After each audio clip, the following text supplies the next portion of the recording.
And we mentioned things today not necessarily leading to anything meaningful for now. It does seem, Megyn, like there's also a debate as to the significance of June 1st itself.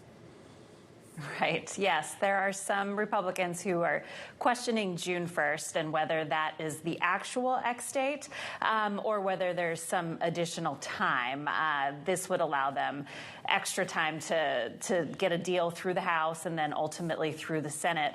But the Treasury Department has said again and again, we saw it again yesterday, that June 1st remains a very real risk of the U.S. starting to run out of cash. Right. And at the same time, Megyn, the procedure to how they vote also makes that X date potentially even closer than we think. It seems like the House wants 72 hours for sure to vote on it. Does that mean the X date is actually like over the weekend now? Well, don't forget it also has to go through the Senate, which takes time as well. 72 hours isn't a hard and fast rule within the House. That could be waived. But Speaker McCarthy did promise conservatives, in his very lengthy campaign for the speakership in January, that he would abide by this to give lawmakers time to review legislation.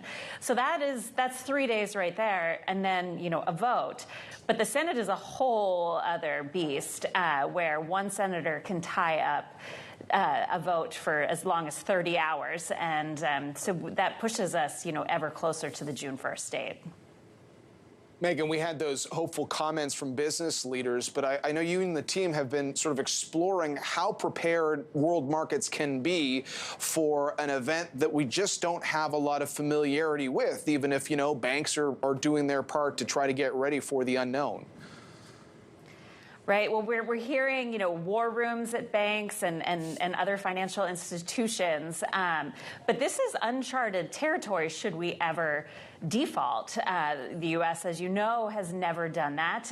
And we're getting closer and closer to the brink. Probably the closest we've been in this situation with the most doubt was in 2011 when the U.S.